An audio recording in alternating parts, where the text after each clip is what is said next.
Salut auditeurs de la radio Assis Conco Béni. Voici notre édition du journal qui s'ouvre par la météo.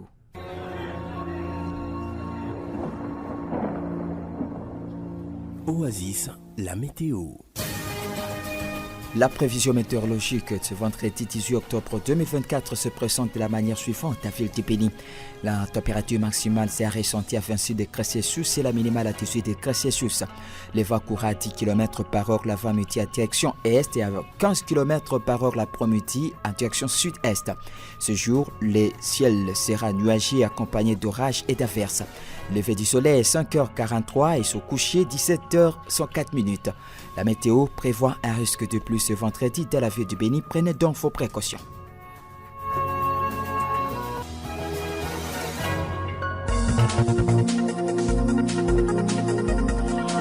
Au sommaire de cette édition du journal, plus de 10 millions de francs congolais et des appareils électroménagers ont été importés par de présumés bandits au quartier Massiagne à pleine ville de Béni la nuit du mercredi à ce jeudi. L'armée et la police appelaient à intensifier les patrouilles dans ce quartier. Au moins 250 000 francs congolais sont perçus journalièrement au poste de contrôle des 5K sur l'axe routier Kiansaba-Mabalako en territoire de Béni. La société civile locale qui dénonce cette tracasserie perpétrée par de militaires plaide pour l'implication des autorités compétentes pour mettre fin à cette situation.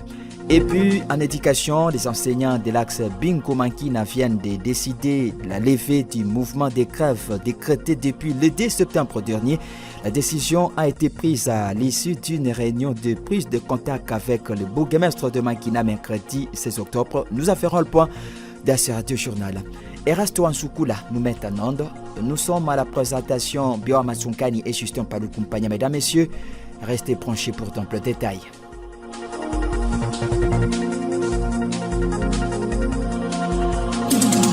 Jeune, ton avenir est plein d'espoir. Mais une seconde de plaisir sexuel peut le gâcher à jamais. Sois sage.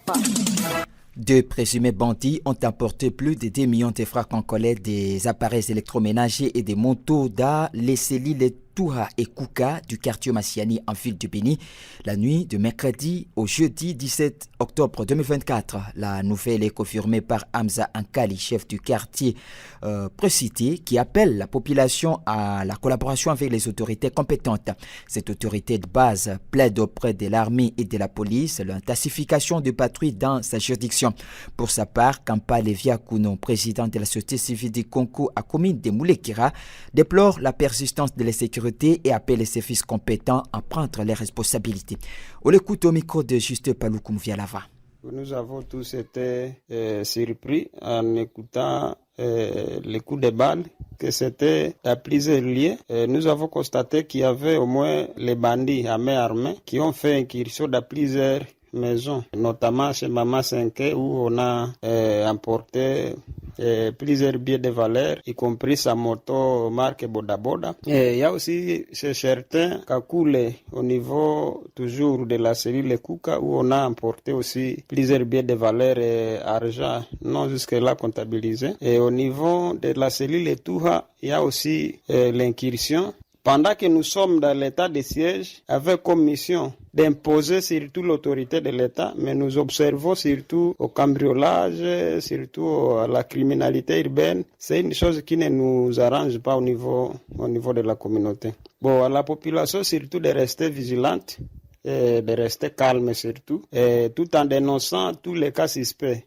En orientant aussi leurs alertes au niveau des services habilités pour qu'ensemble nous puissions voir comment arrêter cette hémorragie. Surtout nous demandons même au gouvernement national, que central, de doter surtout nos policiers, les jeeps, surtout les moyens logistiques. Il s'observe une petite accalmie sécuritaire dans la commune de Mankina, territoire de Béni. C'est après des récentes violences de SADEF qui ont conduit à la mort de certains civils. Le bourgmestre de cette municipalité qui l'a fait savoir ce jeudi 17 octobre lors d'une réunion de sécurité élargie aux différentes composantes de la société civile dénonce néanmoins les recrutements des mineurs dans les groupes armés négatifs. Kambale Kikuku Nicolas appelle pour l'occasion ses administrés à la vigilance et à continuer à collaborer avec les services de sécurité. Nous proposons de l'écouter au micro de Jaman Credo. Vous savez que nous sommes dans une zone où nos habitants ont l'habitude de quitter la commune pour aller faire les champs loin de notre commune. Et des fois, c'est là où ils peuvent rencontrer certains problèmes. Mais sinon, ici à l'intérieur, c'est un peu calme. Mais dans la réunion, nous avons appelé surtout nos leaders, donc le chef de base et les composants de la société civile, de rester dans la vigilance parce que l'ennemi que nous avons, c'est l'ADEF. Et des fois, il cherche à utiliser beaucoup de gens et dans ses activités, les gens peuvent servir à l'ADEF sans le savoir. Nous avons demandé à ce que nous puissions, nous tous, nous sensibiliser pour ne pas collaborer avec l'ennemi. Tomber nos enfants, vouloir les recruter, c'est un crime. Ça aussi nous avons touché et nous avons dit que nous allons continuer à surveiller le mouvement de tout le monde et toute personne qui peut vouloir déranger la quiétude de la population. En tout cas, c'est une personne non grata. La société civile du groupement Bassoama Dioué dans les territoires de Béni dénonce qu'elle qualifie des tracasseries des usagers de l'axe routier Kianzaba-Mabalako par de militaires commis en poste de contrôle des 5K. Ces structures qui s'est exprimée ce jeudi 17 octobre estiment à plus de 250 000 francs congolais perçus journalièrement par ces militaires pour motif des rapports ou café. Juste Palou Kavalami, président de ces structures citoyennes, regrette que cette barrière continue à fonctionner en dépit de l'interdiction par le chef de l'état-major général adjoint de FARDC qui était de passage dans cette zone en juillet dernier. Il plaide pour l'implication des autorités compétentes afin de mettre fin à cette pratique. On l'écoute dans cet extrait choisi par Jess Kassongo. Depuis l'arrivée du chef d'état-major adjoint, le général Jacques Ndourou, au niveau des cantines, est certain le 20 juillet 2024. Aujourd'hui, nous sommes le 17 octobre 2024. Nous totalisons 88 jours. Et quand on prend une moyenne de 500 motos qui emprunte l'axe routier Kianzaba-Mabalako et chaque moto est obligée de payer obligatoirement 500 francs et on trouve au moins un montant par jour de 250 000 fois 88 jours, ça fait un montant de 22 millions de francs. Avec le taux du jour, cette position a perçu illégalement environ 7 857 $ pendant 88 jours. À dépit de cette position, on a encore remarqué les soldats quittent Mabalako pour aller se positionner au niveau de la barrière Visiki et à chaque passage de la moto, les passagers doivent payer 1000 francs. À quoi sert cet argent? C'est pourquoi nous sommes en train de demander à l'autorité territoriale, commandant de faire suivi de la mesure de suspension comme annoncé, soit comme ordonné par le chef d'état-major adjoint le général Jacques Ndourou. Les enseignants de l'axe Binko-Mankina viennent de décider de la levée du mouvement de grève décrété depuis le 2 septembre dernier. La décision a été prise à l'issue d'une réunion de prise de contact avec le bourgmestre de la commune de Mankina le mercredi 16 octobre 2024, à présence du représentant de la sous-division éducationnelle d'Oicha et des représentants des différents syndicats d'enseignants. Le syndicat d'enseignants de l'axe Binko-Mankina appelle les parents à préparer les écoliers pour la reprise de cours à partir du lundi 21 octobre prochain.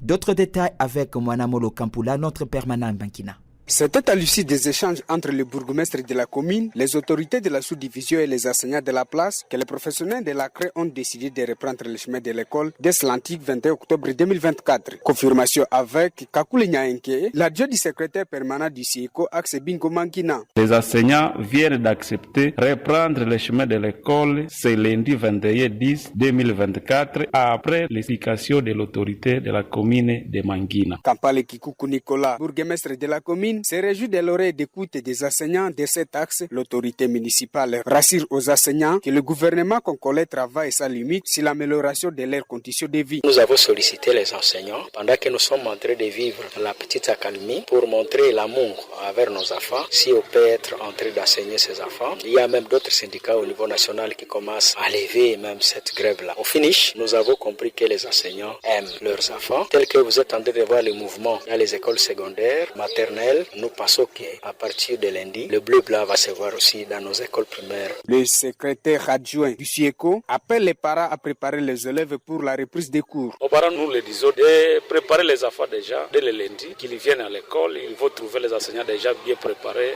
à l'école. Nous n'avons plus de crainte, en tout cas les cours seront. J'interviens depuis Mankina. Je suis Mwanamo Lokan pour le compte Oasis FM TV Beni. Pendant ce temps, la synergie des groupes de pression et mouvements citoyens de la ville de Butembo vient de décider d'accompagner les enseignants grévistes dans leur lutte des revendications de l'amélioration de leurs conditions de vie. Cette décision a été prise ce jeudi 17 octobre 2024 lors d'une réunion qui a mis sur une même table les enseignants membres du SIECO Butembo et les leaders des groupes de pression et membres, des mouvements citoyens de la ville précité. Zankos Mouvissois nous en parle dans cet élément depuis Butembo. Au cours de cet échange, les différents dirigeants des groupes de pression et mouvements citoyens de la Véranda Mutsanga, le Parlement de Boudefuru, la Lucha Butembo, la dynamique des femmes pour la bonne gouvernance et j'en passe, ont dû reconnaître le travail rendu par l'enseignant congolais au compte de la nation. Monsieur Frank Mukenzi. Cette synergie à l'unanimité a accepté accompagner les enseignants. Ça, c'est la première chose. Et la deuxième, c'est de dire que leur lutte est noble. D'ailleurs, si on revient à cela, il fallait comprendre que quand on peut avoir seulement 700 000 enseignants au pays et qu'il y a la question sociale qui demeure du problème et que ces derniers demandent l'amélioration sociale de leurs conditions, automatiquement, les gouvernements devaient saisir le plus tôt possible cette question. Il invite par ailleurs les dirigeants scolaires qui ont commencé à menacer les enseignants grévistes à cesser car la grève est constitutionnelle. Qui peut se mettre à menacer quelqu'un qui revendique ce droit? Ça ne se dit pas. La constitution congolaise est claire. Tout le monde doit revendiquer ce droit, bien sûr respecter la loi. On n'a vu nulle part où les enseignants ont menacé la loi. On n'a vu nulle part où les enseignants ont menacé les droits des uns. Rappelons que la grève de ces professionnels de la CRE, déclenchée depuis le 2 septembre dans les écoles primaires publiques à Butembo, date de la rentrée scolaire sur tout l'ensemble du territoire national et à sa 7e semaine. Butembo, Nzankos Mouvissoa, Oasis Congo, Beni. Oasis Congo FM TV. Toujours plus proche de vous. À tout moment de la journée, retrouvez l'essentiel de l'info régionale. Oasis Congo FM TV. La juste dose d'infos.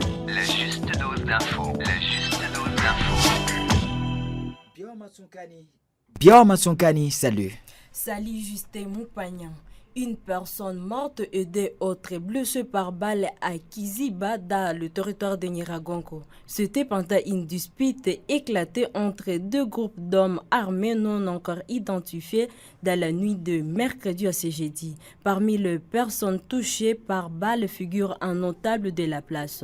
Le coup de balle attendu à cette occasion ont paniqué la population locale, rapporte Thierry Gassissiro de la société civile locale Écoutolé. Dans le village Kiziba 2, en groupement Moudja, territoire de Nyiragongo, des hommes porteurs d'armes jusque-là non encore identifiés qui se disputaient et à la moindre incompréhension, ils ont tiré plusieurs coups de balle qui ont créé de la panique et de la psychose au sein de la population et malheureusement, pendant que ça crépitait, le bilan fait étant d'une personne touchée par balle et qui est décédée sur les champs et deux personnes blessées par balle dont un notable de ce village qui a été touché par balle sur sa main. Et donc nous dénonçons ici cette montée de l'insécurité et nous exigeons auprès des autorités de prendre finalement leurs responsabilités en main pour imposer la paix et la sécurité dans les territoires de Nyiragongo où c'est chaque jour qu'il y a des tueries, des dérapages enregistrés au sein des hommes armés. Et difficile de savoir si ce sont des Wazalendu, des FRDC ou des bandits car actuellement il y a une cacophonie entre les hommes qui portent les armes et habillés en uniforme militaire. Nous demandons ici au gouverneur de province de s'impliquer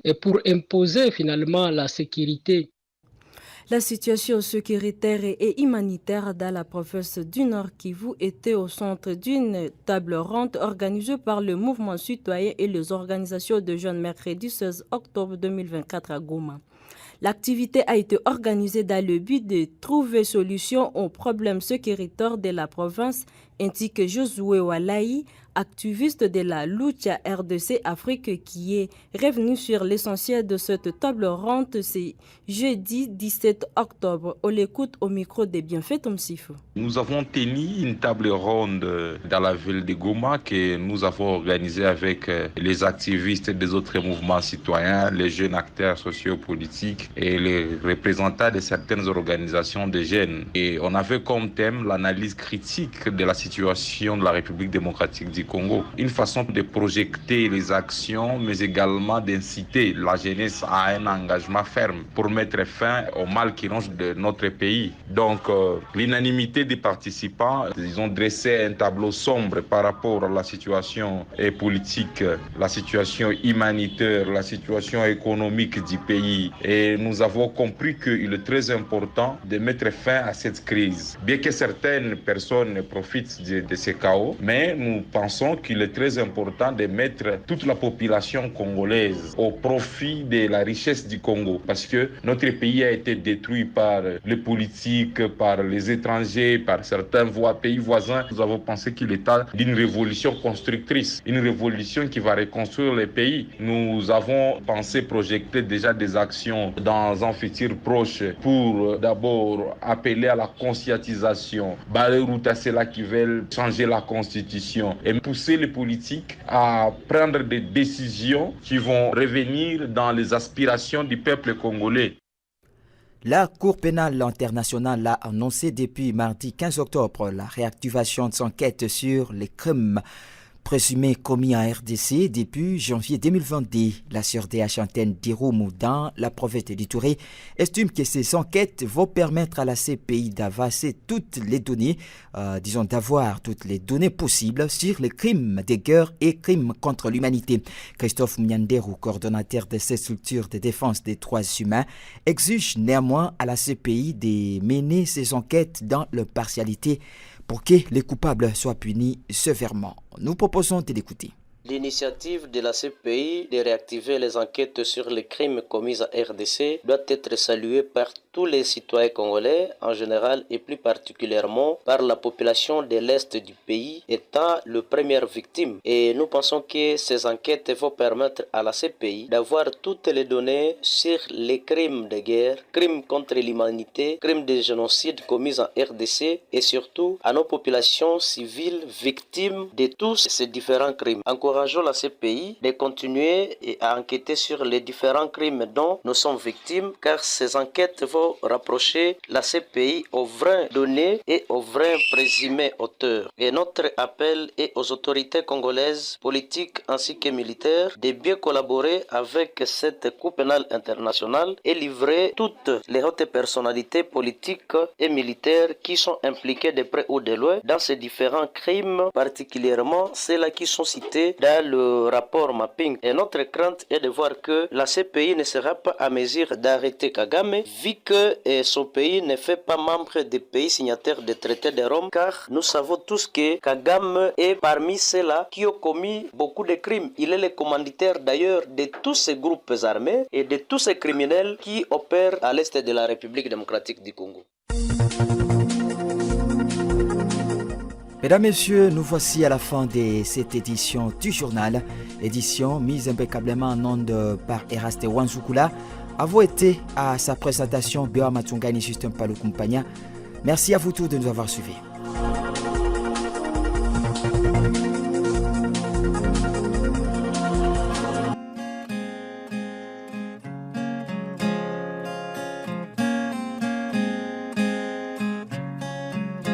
Changera ou ne changera pas? Sera-t-elle révisée ou modifiée? Nous parlons de la constitution du royaume de là-bas qui est menacée de révision. Une révision ad hoc perpendiculaire à la pensée communautaire du royaume de là-bas. Les habitants s'étonnent et n'y comprennent absolument rien. Toute la presse, tant nationale qu'internationale, en parle, chacune selon sa ligne éditoriale. La révision dont il est question est-elle une nécessité urgente? Est-elle une priorité pour la nation? ce sont les lois du pays qui posent problème ou ce sont les dirigeants qui sont problématiques. Et pourtant, elle sera révisée. D'ailleurs, la nouvelle constitution est déjà rédigée. On attend que la formalité d'un référendum dont les résultats sont connus d'avance. Certains peuples de l'intérieur du royaume de là-bas se cramponnent longuement et vénément pour dénoncer la fameuse révision constitutionnelle. Il s'agit là d'une peine perdue, car une telle question se traiterait à la cour royale, jamais par les bas peuples de l'intérieur. La pire des choses est que les représentants des peuples sont déjà achetés d'avance par Sa Majesté le Roi. Ils sont les mieux payés de la planète. Ils sont ici d'accord d'avance avec toutes les propositions du roi. Et donc, la constitution de la grande nation sera retouchée sans discussion ni opposition. De la chambre basse, passant par le gouvernement jusqu'à la chambre haute, la révision est déjà admise avant le référendum. Pire encore, au royaume de là-bas, pas d'opposition. Les quelques opposants sont juste légendaires et observateurs passifs. La société civile, quant à elle, est déjà fatiguée et dépassée par les événements. Qui donc va oser freiner la dite révision constitutionnelle au royaume de là-bas? Ce n'est pas par hasard que Sa Majesté le Roi a revu à la hausse les salaires des élus et représentants des peuples. Les enseignants, les corps soignants et les fonctionnaires peuvent aller en grève, rien ne leur sera ajouté. Car la priorité, ce sont ceux-là qui sont dans la cour royale. Quoi qu'il en soit, seule la Bible ne peut connaître la modification, mais la Constitution est révisable et donc celle du royaume de là-bas sera révisée. Un prophète célèbre du royaume de là-bas avait d'ailleurs dit que le pays n'a pas de chance. Et oui, c'est là que nous sommes. Le pèlerin a constaté que c'est le seul vrai prophète du pays, car tout ce qu'il avait prophétisé est vécu aujourd'hui.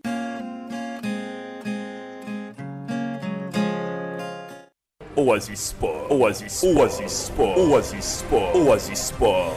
Au sommaire de ce journal des sports à Béni, la 7e journée du championnat de la tente de football de mars vendredi avec des rencontres en affiche. Pour Marc de Torre capable, centre-ville, la tente de football de Butembo lasse au championnat à Catois. Ligue 1 Sangabalende tire son premier succès après une rencontre épique. Manima Ignon se quitte dos à dos avec 2 Sompé. Nous ferons également un tour sur le plan international, c'est tout pour le titre. Attention avec ce ballon au point du penalty, on pressionnant sur but du festival, fente suivi d'un crochet magistral. Mbappé qui accélère. Il se cherche la fenêtre du tir peut-être, mais c'est là ça compter sur ces jaillissements de la défense adverse. Attention avec ses tacles, il est autoritaire, une faute en pleine surface de vérité. Il y aura bel et bien penalty. Penalty. L'arbitre qui va indiquer le point de pénalty. Et attention avec la couleur du carton, c'est le rouge. Il va prendre ce petit bistol. Oasis Sport, Oasis Sport, Oasis Sport, Oasis Sport, Oasis Sport. Je vous sers mon nom est Remia Soumaïlu Le Perse. Après une 6e journée clôturée sous une ambiance de satisfaction du côté des clubs et supporters, la tente urbaine de football de Béni, là ce vendredi 18 octobre, la 7e journée, c'est là avec 2 matchs qui ne s'annoncent pas aiseux pour les 4 clubs concernés. À début d'après-midi, soit à 13h30, le SO Renaissance de Béni, qui réalise jusque-là un mauvais parcours avec aucune victoire à ce match disputé, offrira son hospitalité à Omonja International Football Club. Une rencontre qui ne s'indique pas facile car les Rennais chercheront leur premier succès pendant que les académiciens éviteront une défaite ou un nil après 2 précédents nils. Pour l'instant, Omonja compte à son actif 8 points, Renaissance 0 unité. À clôture de la journée à 15h30, le Football Club Béni Sport sera reçu par l'Union Sportive Étoile. Battu dans la précédente journée par le Sumangaza 0-1, les casques bleus seront obligés de gagner pour éviter de rester long au classement provisoire. Au même moment, les Corbeaux de Malépé Kaliba auront sans doute la ferme motivation d'enchaîner en succès après avoir étrié le premier de Ban à Aigle 3-0. Un programme qui prévoit des matchs compliqués et qui ne montre pas des favoris sur papier vu l'allure de cette compétition locale considérée à Prima Liga du Nord qui vous vu l'engagement de clubs et athlètes qui y prennent part. Voici les classements provisoires avant l'ouverture de la 7e journée. Mwangaza est à tête avec 15 points suivi de Béni Sport 12 points, 3e IES Étoile 12 points, 4e Bénigno 12 points, IES Espoir est 5e avec 11 points, FC Mayamoto est 6e 6e avec 9 points. FC Inga est 7e avec 9 points. Umoja est 8e avec 8 points. San David 9e avec 7 points. Gillette 10e avec 6 points. Bana Aigle et Renaissance au bon dernier respectivement avec 2 points et 0 unité. L'attente urbaine de football de Butembo FPA sigle à la 6 au championnat des clubs seniors ce jeudi 17 octobre 2024 avec 21 clubs. Le coup d'envoi de cette compétition locale arrive avec grand retard pour manque d'intérêt capable d'accueillir ce championnat. Les propriétaires du stade Entrevanvel, actuellement en plein Matokeo, qui reçoit ce championnat depuis plusieurs années, n'est pas parvenu à trouver un accord sur le recette avec le membre du comité directeur de l'attente urbaine de football de Butembo qui ont décidé de ramener ce championnat à Katoa, à environ 4 km du centre-ville de Butembo. Ce terrain entouré par les eucalyptus sous Saint-Enclon avec l'aire de jeu à deux faces avec pelouse et sa pelouse dominée par des flaques d'eau a reçu ce jeudi 17 octobre 2 matchs à 14h et 16h compta pour le lancement du championnat des clubs seniors. Lors de la première rencontre, le jeunesse sportif de Butembo JSB s'est imposé au forceps face à la Senzoï 3-2. Pour la deuxième explication, l'IS Kitenge a corrigé de la plus belle de manière 3-1 le FC of Congo qui découvre pour sa première fois le championnat d'élite bibolaise. Le comité de l'attente urbaine de football de Butembo a lancé au même moment a dévoilé au même moment le programme de la compétition des juniors. Voici le programme des matchs pour cette semaine concernant ces deux championnats. Pour ce vendredi 18 octobre 2024, contre la deuxième division à 14h, le 2 c'est Alpha Jura, l'ES Nouvelle Génération, pendant qu'à 16h, Ise Sport s'expliquera face à l'AS Atlético. Les samedis à première division à 14h, Butembo Sport jouera FC Kalamou, pendant qu'à 16h, AS Étoile recevra le Seimana et le dimanche 20 octobre à première division, le C Robusta offrira son hospitalité d'Arin Club Horizon et à 16h, Mutsanga acquérera la jeunesse sportive de Butembo, toujours dans les installations du stade de Katoa.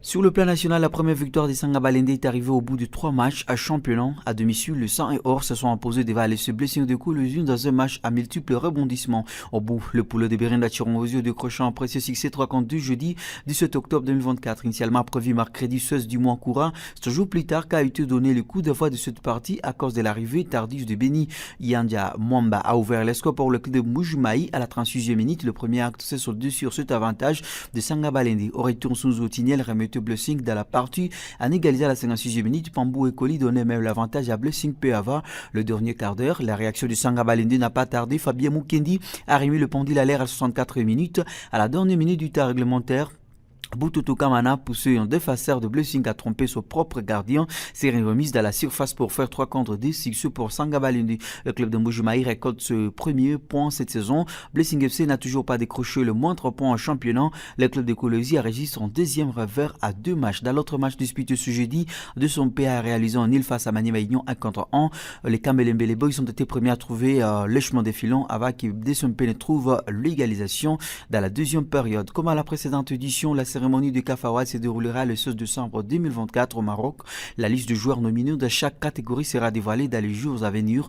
L'international footballeur Yohan Wissa pourrait faire partie des nominés grâce à sa saison remarquable à Brentford FC. Il a marqué 15 buts la saison dernière et un demi de cette saison délivré 4 passes décisives. Le leader offensif des Léopards a remporté le prix du meilleur but de la saison du Brentford FC grâce à sa magnifique retournée acrobatique face à Chelsea FC le 2 mars 2024 au stade Goethe Community Stadium dans le cadre d'un match de Prima Liga anglaise. Il a réussi ce trophée lors d'une soirée de gala organisée par la formation londonienne le mercredi 15 mai dernier. Ce billet a été aussi nommé meilleur billet du mois de mars à Prima Liga aux côtés de ceux marqués par Phil Foden de Manchester City et Marcus Rashford de Manchester United. Pour rappel, Chassol Memba et Fisto Mayele étaient nominés lors de la dernière édition. Memba a été classé parmi les 11 meilleurs footballeurs congolais le plus performants. L'attaquant nigérien Victor Osimhen a remporté les ballons d'or africains et les milieux de terrain sud-africains Dal Ali Percy Taou a glané le prix Interclub Play of the Year pour demain. C'était une affaire qui devrait se régler dès le retour de la trêve, mise à pied depuis le début de saison. Après sa bulle avec Ali Zarak, le bras droit de Mehdi Banetia Chassel Memba, âgé de 30 ans, avait été sauvé par la commission juridique de la LFP qui avait obligé les clubs phocéens à réduire la sanction de l'international congolais et à le réintégrer dans le groupe professionnel. Comme nous vous le révélions, ce cas devait être réglé de ce retour des sélections. Ce jeudi, l'Olympique de Marseille a publié une vidéo de la séance d'entraînement du jour. On peut voir que Chassel Memba est bien de retour avec les groupes puisqu'il apparaît dans la vidéo diffusée sur les réseaux sociaux. Une bonne nouvelle pour le défenseur concolant. Avant de boucler la boucle de cette intervention sport sportive à 2022. Après 6 saisons à Manchester United, Paul Pogba, âgé de 31 ans, a décidé de retourner à la Juventus, mais a rejoint le club piémontais pour la deuxième fois de sa carrière. Après 2012-2016, l'international français en snobé à Manchester City. Oui, je refusais l'approche de Pep Guardiola pour accepter la proposition de la Juventus. Cette histoire est vraie, a révélé le champion du monde 2018 à la Gazzetta dello Sport. À fond, l'UARIC au Paris Saint-Germain, ça va continuer comme pressenti ces dernières semaines. L'entraîneur espagnol initialement en fin de contrat à juin 2025 va prochainement prolonger son bail de 2 saisons supplémentaires. C'est le RM Sport. Les Catalans sera lié au club francilien jusqu'à juin 2027. Selon le journal Les Parisiens, tout a déjà été signé et les directeurs sportifs Luc Campos devrait suivre pour alors confirmer sa signature et sa prolongation avec le Paris Saint-Germain. Ainsi s'achève ce journal des sports. Merci à vous de l'avoir auditionné. Merci d'avoir écouté ce journal. Vous pouvez le réécouter en visitant notre site internet www.radiooasis.cd. Jeune, ton avenir est plein d'espoir. Mais une seconde de plaisir sexuel peut le gâcher à jamais. Sois sage.